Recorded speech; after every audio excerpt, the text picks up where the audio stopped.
누구나 막상 보험을 가입하려고 하면 어느 보험회사의 무슨 보험을 선택해야 할지 고민이 됩니다. 보험 전문가인 저에게도 어느 보험회사의 무슨 보험을 선택하는 것이 좋으냐고 물어보는 사람이 꽤 많습니다. 하지만 보험회사를 선택하는 것은 고민하지 않으셔도 됩니다. 자산 규모가 크든 작든 역사가 길든 짧든 보험금을 펑펑 퍼주는 보험회사는 없기 때문입니다. 보험회사는 전부 도둑놈이라는 소리 안 들어보셨나요? 보험회사는 다 거기서 거기입니다. 그래도 저에게 어느 보험회사를 선택하는 것이 좋으냐고 굳이 물어보신다면 저는 이렇게 말하고 싶습니다. 보험금을 지급할 때 계약자들과 조금이라도 덜 싸우는 보험회사를 선택하라고요. 보험금을 지급할 때 계약자와 덜 싸우고 분쟁 및 소송이 적다는 것은 그만큼 완전 판매를 하고 있고 보험금을 지급할 때 정직하게 처리한다는 증거이기 때문입니다. 그렇다면 어느 보험회사가 계약자와 덜 싸우고 분쟁, 소송이 적을까요? 금융소비자연맹의 홈페이지로 들어가 게시되어 있는 보도자료들을 보시면 됩니다. 가입할 보험회사를 선택하였다면 이젠 가입할 보험의 종류 및 구체적인 보험 상품을 선택할 차례입니다. 국내 수십 개의 보험회사들이 판매하고 있는 보험 상품의 수를 합치면 수백 개, 수천 개가 넘습니다. 그래서 보험 상품의 선택이 힘들다고 말하는지도 모릅니다. 하지만 그 많은 보험 상품들은 각기 상품명만 다를 뿐 보장 내용은 다 거기서 거기입니다. 실손보험이란 피보험자가 실제로 입은 손해만큼만 보상하는 보험을 말하는데 우리가 익히 들어서 알고 있는 입원 의료비나 통원 의료비를 보상하는 의료실비보험이나 화재보험, 자동차보험, 일상생활 배상책임보험 등이 다 실손보험입니다. 실손보험의 반대말은 정액보험입니다. 정액보험이란 보험사고가 나면 계약을 체결할 때 약정했던 보험금을 지급하는 보험을 말하는데 생명보험의 사망보험금, 후유장애 보험금, 진단비, 수술비, 입원비 일당 등을 말합니다. 생명보험은 크게 사망보험, 생존보험, 양로보험으로 구분됩니다. 사망보험은 말 그대로 피보험자가 보험기간 중에 죽었을 때 사망보험금이 지급되는 보험이고 생존보험은 피보험자가 보험기간 만료일까지 살아있을 때 만기보험금이 지급되는 보험이며 양로보험은 피보험자가 보험기간 중에 죽어도 사망보험금이 지급되고 만기 때까지 살아있어도 만기보험금이 지급되는 보험입니다. 여기서 피보험자란 위험 보장을 받는 사람을 말하며 보장 대상자라고도 합니다. 사망보험의 대표적인 보험이 종신보험과 정기보험이고 생존보험의 대표적인 보험이 연금보험입니다. 목돈 마련을 위해 가입하는 저축성보험이나 변액 유니버설보험 등은 양로보험에 속합니다. 사망보험, 생존보험, 양로보험은 어디까지나 원론적인 구분에 불과하고 보험은 만기 환급금이 있는 저축성보험과 만기 환급금이 없는 순수 보장성보험으로 구분됩니다. 여기서 잠깐 보험료는 무엇이고 보험금은 무엇인지 그 의미부터 알고 넘어가자고요. 보험 종사자가 아닌 일반인들은 이 두 가지를 자주 혼동합니다. 심지어 보험 소송을 한다는 변호사들까지도 법원에 제출하는 준비 서면에서 보험료와 보험금을 서로 바꾸어 쓰는 경우가 비일비재합니다. 계약자가 자신의 위험을 보험회사에게 정가한 대가로 보험회사에 다달이 내는 돈을 보험료라고 하고 보험회사가 보험료를 받아먹은 대가로 보험사고가 발생하였을 때 수익자에게 지급하는 돈을 보험금이라고 합니다. 수익자란 보험사고가 났을 때 보험회사에 보험금을 청구할 수 있는 권리가 있는 사람을 말합니다. 구독자들께서 가지고 계신 보험가입증서, 즉 보험증권을 꺼내서 보시면 사망시 수익자는 누구, 사망 외 수익자는 누구, 입원 장애 시 수익자는 누구라고 기재되어 있을 것입니다. 사망 시 수익자란 사망보험금을 청구하여 받을 수 있는 사람이고 사망 외 수익자란 사망보험금 외의 보험금, 즉 후유장애 보험금, 진단비, 입원비, 일당, 의료실비 등을 청구하여 받을 수 있는 사람입니다. 계약자가 수익자를 다른 사람으로 변경하고 싶다면 보험사고가 발생하기 전에 피보험자의 서면 동의를 받아서 변경할 수 있습니다. 그렇다면 계약자가 다달이 보험회사에게 내는 보험료 액수는 어떻게 산정되는 것일까요? 엿장수가 자기 멋대로 엿의 가격을 정하듯이 보험회사가 자기들 멋대로 정하는 것일까요? 그렇지 않습니다. 보험료 액수는 피보험자의 위험의 크기에 따라서 정해집니다. 생명보험의 보험료는 피보험자가 남자이냐, 여자이냐에 따라서 달라지고 나이가 몇 살이냐에 따라서 달라집니다. 반면에 상해보험의 보험료는 피보험자의 직업, 직무에 대한 위험 급수에 따라서 달라집니다.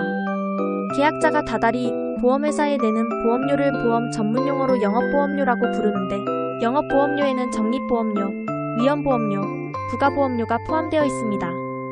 적립보험료란 만기 때 만기보험금으로 지급할 재원을 마련하기 위해 쓰이는 보험료이고, 위험보험료란 보험사고가 발생한 사람에게 지급하는 사망보험금, 후유장애보험금, 입원비, 일당, 의료실비 등 보험금 지급에 사용되는 보험료입니다.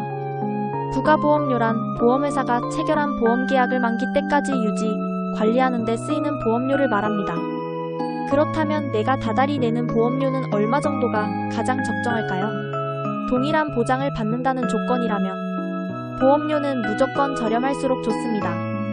하지만 보험 지식이 없는 계약자들은 어느 보험회사의 어떤 보험상품이 가장 보험료가 저렴한지 알 수가 없습니다. 따라서 계약자들은 다음과 같은 방법으로 보험상품을 선택하시면 됩니다. 먼저 보험상품의 예정이율이 높을수록 보험료는 저렴하다는 것을 의미하므로 계약자는 보험상품을 선택할 때 보험상품의 예정이율이 0.1%라도 높은 상품을 선택하는 것이 좋습니다. 반대로 예정사업 비율은 낮을수록 보험료가 저렴한 것이므로 예정사업 비율은 단 0.1%라도 낮은 상품을 선택하는 것이 좋습니다. 내가 가입하고자 하는 보험상품의 예정이율이 몇 %이고 예정사업 비율이 몇 %인지 알고 싶다면 해당 보험회사의 홈페이지에 접속하여 상단에 있는 공시시를 클릭하시고 상품 공시를 클릭하시면 나오는 보험상품 목록에서 현재 판매 중인 보험상품 중 내가 가입하고자 하는 보험상품의 약관을 검토하시면 됩니다. 내가 다달이 지불하는 보험료 액수는 나의 재산과 월 소득을 감안하여 적정한 수준에서 정하면 됩니다. 보험의 종류를 선택할 때 어린 자녀를 둔 40대 가장들은 자신이 불의의 사고로 사망하였을 때 처와 자녀의 생활비 및 자녀 양육비, 교육비로 쓸 수 있을 만큼의 사망보험금이 지급되는 사망보험을 가입하면 되고 50대, 60대 가장들은 자녀들이 다 성장하여 자립하였을 것이므로 사망보험금보다는 자신의 상해 및 질병에 대비한 의료실비보험이나 건강보험을 가입하시면 됩니다. 의료실비보험을 가입할 때 입원 의료비는 1억 원 한도로 통원 의료비는 통원 1일당 30만 원 한도로 가입하면 웬만한 상해나 질병의 진료비는 대부분 해결되리라 생각합니다. 여기서 주의해야 할 사항이 하나 있습니다. 입원 의료비와 통원 의료비를 지급하는 의료실비보험은 여러 보험회사에 여러 건을 가입하시면 안 됩니다. 왜냐하면 의료실비보험을 3개 보험회사에 각 한 건씩 3건을 가입하더라도 내가 병원에 지불한 진료비가 300만 원이라면 3개 보험회사가 각각 300만 원씩 총 900만 원을 주는 것이 아니고 각 보험회사가 100만 원씩 지급하여 내가 병원에 지불한 진료비 300만 원만 주기 때문입니다. 따라서 의료실비 보험은 여러 건을 넣으면 절대로 안 되고 1건만 가입하셔야 합니다.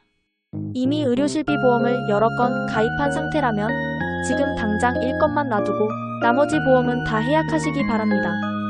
보험회사에는 특별약관, 즉 특약들이 다양하게 준비되어 있습니다.